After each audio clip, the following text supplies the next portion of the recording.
If you have kids, you should watch this review. I'll go through the unboxing, installation of both the wired and battery-powered nests, and ensuring all of them are interconnected. Do you know how old your smoke detectors are? Do you know what type of detector you have? Is it ionization or is it photoelectric? Can yours detect carbon monoxide? When your current detector goes off, do you know if it's smoke or carbon monoxide or even where it's located? When was the last time you tested your detectors? Can you easily find which detector has a low battery? If you can't answer any of these questions, it's probably time to replace your detectors. I've already had a hunch that some of ours were already faulty.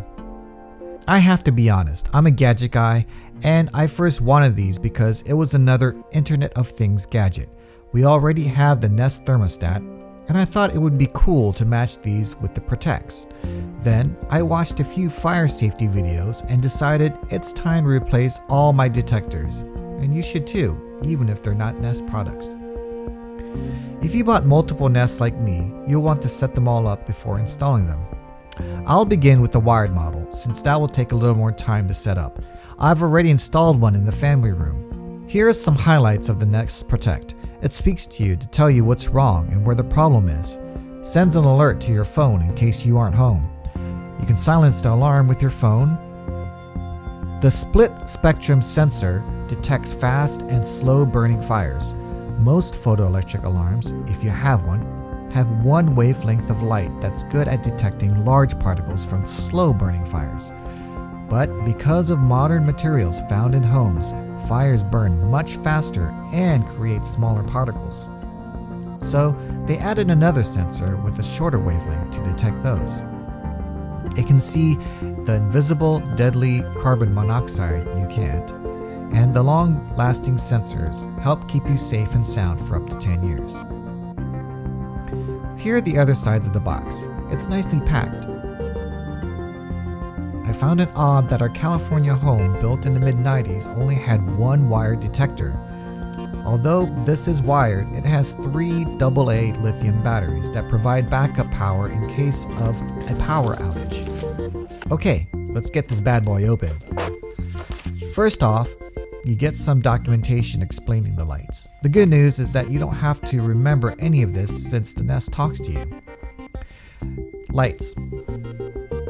The Nest logo in the center is a circular button, and around is an LED which changes color depending on the situation. Blue during status updates, red should the alarm sound, yellow to indicate a technical problem, green to indicate all is well, and white for the path light, which I found very useful. The Nest comes covered in a dust shield. Be sure to take that off.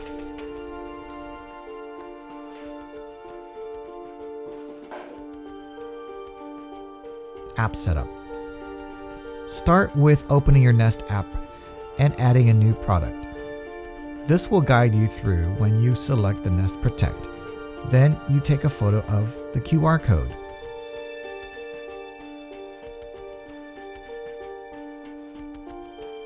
Since I've already set up a Nest Protect in the family room, it wants to connect to that. Then remove the tab.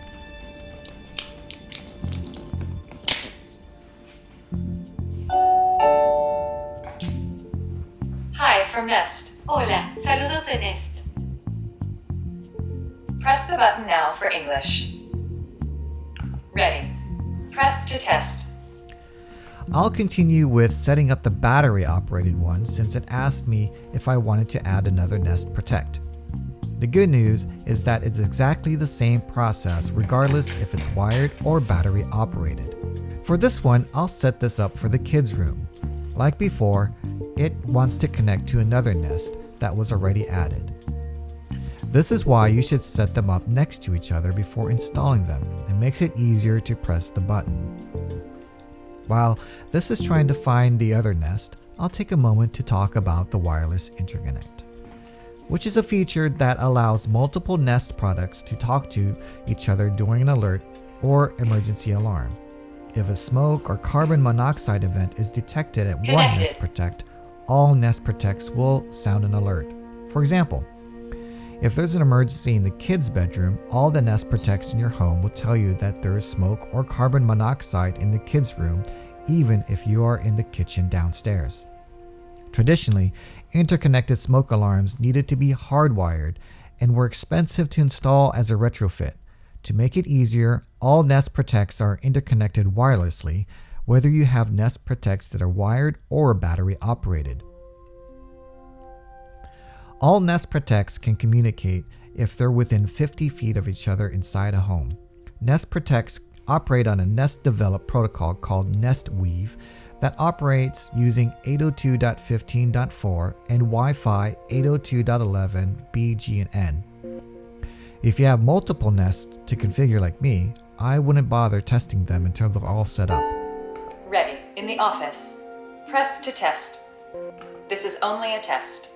The alarm will sound. The alarm is loud. The test starts in 10 seconds. Press to cancel.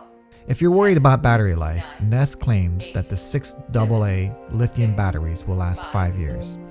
And the good news, it doesn't have that annoying chirp. It'll tell you that the battery is actually low. This is only a test. Testing smoke. Testing carbon monoxide. Just a moment. Testing smoke. Testing carbon monoxide.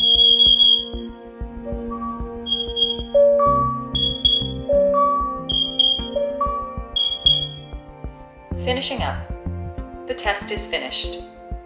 It's a good idea to label each detector. I decided to use a label maker, but you can write on it with a marker. Installing the wired. The wired version has more mounting points than the battery-operated ones. It also comes with a wired connector. Replacing an old wired smoke alarm. First, turn off the breaker. Remove the old alarm. Remove the old backplate.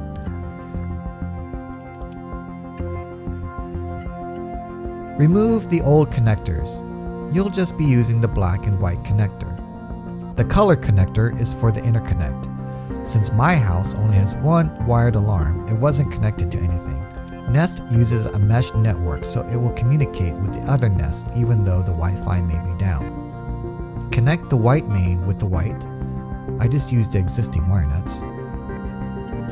Then connect the black wire from the ceiling with the black wire that came with the Nest. Vacuum any dust so it doesn't get into the Nest. I used the existing screws with the Nest backplate. Plug the connector into the Nest. Screw the Nest on the backplate. Unfortunately, my wired version was faulty and kept giving a battery low warning. The great thing about Amazon Prime is that they replaced it that same night. Turn the breaker switch back on. The light should be green, indicating power. Next, I'll replace the fire alarm in the kids' room. This was the alarm that got me looking into the Nest because it seemed like the low battery alert went off at least once a week, even after replacing the batteries. Replacing the alarm was similar to the wired, but you don't have to turn off the power. As you can see, we should have replaced this alarm back in March 2014. It's January 2017. Then unscrew the old base plate. Vacuum the dust. Screw on the Nest base plate. You don't have to be perfect with alignment since the Nest will rotate. I vacuumed again for good measure, and then I attached the Nest Protect. Pretty easy. Next, I did the master bedroom. I'm not even sure this old detector even works. This is the old school ionizing detector, which is no longer recommended by firefighters. This one was made in 2003, so I should have replaced it 4 years ago. Check out some of the links below where I did some research for the fire safety and testing the Nest Protect. Ready. In the master bedroom. Press to test. My office smoke detector was slightly yellowed. This also should have been replaced 4 years ago. Here's what I learned. It is a requirement that all detectors in a house are interconnected. Since we only have one wired and the rest were battery operated, none of them were interconnected. Since the Nest uses a mesh network that doesn't require Wi-Fi to talk to each other, all detectors will go off when one goes off. Now, I'm not a handyman, but this was pretty easy, and I'm wondering why I didn't do this sooner. Overall, even though I could outfit the house with much cheaper alternatives, the integration with the Nest thermostat, real-time notifications to my phone, and the peace of mind that it's constantly testing itself makes it worthwhile.